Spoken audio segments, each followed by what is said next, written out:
right, so apparently Diddy's finally accepted Jermaine Dupri challenge. Said they gonna do Bad Boy vs. So Def in Atlanta after telling Jermaine Dupri he didn't have enough hits to hang Jermaine. All right, and I think that was like that was kind of comical. I'm on 7 Mile right now.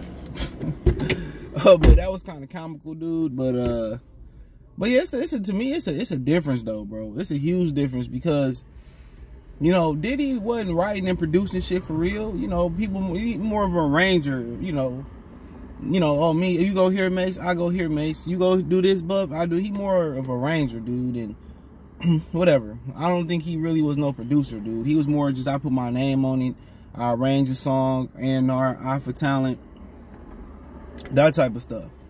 So Jermaine Dupri wrote raps, wrote R&B, produced songs. He did that type of stuff. You know what I'm saying? So, I mean, let's talk about it. Check out the Music Entertainment playlist. Thumbs up the video. Share the video. Subscribe to the channel. And the subscribe button is the bell icon button. Hit all notifications. Increase your chance of notification. But people don't really care about that, per se. They don't care about that. You know? What they care about is just the music. You know, when you talking about hip hop today, they don't care about who wrote Drake shit, nor who produced it. They just like the finished product is something that they can jam to. So, but yeah, I mean, you think about everything Diddy got. I mean, from Big, Mary J. I mean, he just really would have to play the wrong song. And Jermaine Dupri got a lot. You know, you talking about Crisscross, The Brat, Bow Wow. I mean, the shit he did with Usher. I mean, he did shit with Ludacris, went bar for bar with Jay-Z, and then more than held his own. So that's just type of stuff you could think off top. A lot of people don't know what he done. He was the hottest guy in the 90s. Even through all that shit with Death Row and all that type of stuff, and they was hot as first degree. But Jermaine Dupri was, and You Make Me Want to Believe, that's him. Confessions, that's him. Into the 2000s, he was hot as freaks. Welcome to Atlanta, the remix and all that shit, that's him. So everything, a lot of shit that he penned that, you know, he gonna play, and a lot of people gonna be like, damn, why you playing that? He penned it. He penned it. So a lot of shit that he playing that, you know, he penned. Real talk. So, and he produced a lot of stuff too, dude. So his discovery is gonna surprise some people. But he did more than Puff, and that's not gonna show when they battle. And they said they doing it without Verzuz because Triller being in default with payments, which that ain't nothing new for Triller. I don't know nobody who used the Triller app, so they just gonna do it on their own, and that's a huge missed opportunity for Timberland and Swizz Beatz. What's so fine and so funny? Diddy, you know, he probably gonna do it on Revolt, but Diddy turned around and gonna accept the challenge after they get in default with Twitter. I mean, with Twitter, maybe this was a little bit before then, who knows? But, you know, hey, you know, he a businessman.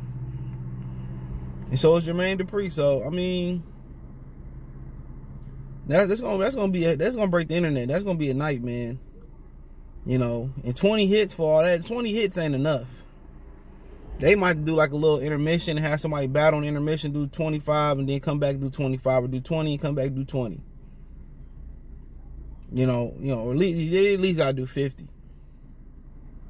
Cause people gonna be very surprised at shit that Jermaine Dupri did, dude. They're gonna be very surprised at everything he was involved with. He penned. Like, I mean, this thing can go a lot of different ways with them. What's so funny, you know, everybody on Drink Champs called out Diddy too. Yup. You know, and that would have been good. I can't really think of their whole catalog. I don't know, Ja Rule, Ashanti. It's the only two I can really think of. That would have been a good mix for Bad Boy. But Jermaine Dupri, perfect. But Bad Boy can go so many different ways. They had so many hood artists like G Dep, Black Rob, you know, obviously the Notorious B.I.G. and Craig Mack. I mean, I had so many just different type of artists. Mary J. Blige. He got his hand in the pot with some Jodeci stuff. Yeah, you know, gotta remember he had a hand in the pot with Young Jock first album, which was a pure classic. New Jack City was a pure classic. And a bad song on that album. Unskippable. One of the best trap albums you'll find, man. So he had his hand in a lot of different stuff. You know, a lot of different stuff. Mace, Harlem World. I don't remember the second album. That shit was forgettable. The Locks. Oh yeah, the only person that can smash Diddy, that really gonna smash his ass, is possibly somebody like Death Row or like Interscope, which is kind of unfair. You know what I'm saying? That's the only one. Like, man, maybe Dr. Dre is the one that smash him, because all that Mary J. Love Without a Limit, that ain't gonna be no factor.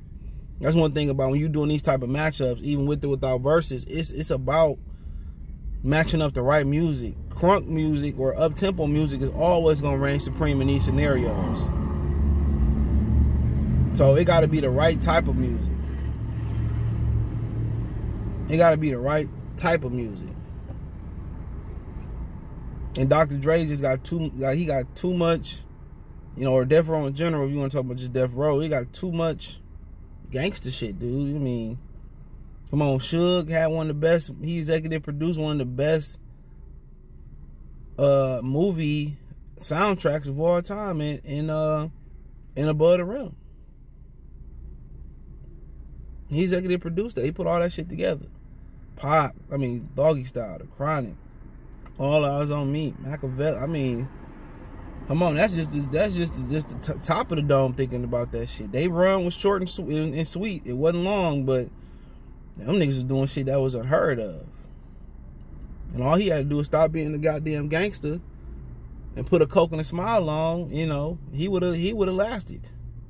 Suge been sitting on billions, but he wanted to run it like a nigga business. Excuse my French, but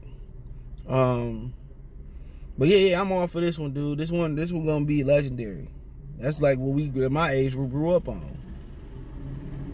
You know, Puff got a lot of shit, and Jermaine do too. So it's formidable. Jermaine was not only just a playmaker, arranger, a writer, a producer, a rapper, an R&B writer. I mean, this dude wrote across the board. This dude was a phenomenal talent. Put emphasis on it. Phenomenal talent. He's way more talented than Diddy, because he didn't need the rappers. He didn't need other producers. He did it on his own. Now, somebody came out and said he stole beats. Jermaine cussed this dude out. It was hilarious. But that's all I got, man. Thumbs up the video. Share the video. Subscribe to the channel. Next subscribe button. It's the bell icon button. Hit all notifications. Increase your chance to get notifications. We gonna live and drop a video. For those who want to support the channel, Cash App, $CJ Good 313, Venmo CJ Good 313, PayPal link description. Hit the link tree. Find me on Twitter, Instagram, Twitch, Spotify, Apple Podcast, Google Podcasts, Cash App, Venmo, PayPal, all in my link tree. Appreciate the love, support. Cash App, $CJ Good 313, Venmo CJ Good 313, PayPal link description. Check out the music entertainment for more videos like this. One time for the one time. Y'all know the business is. Peace.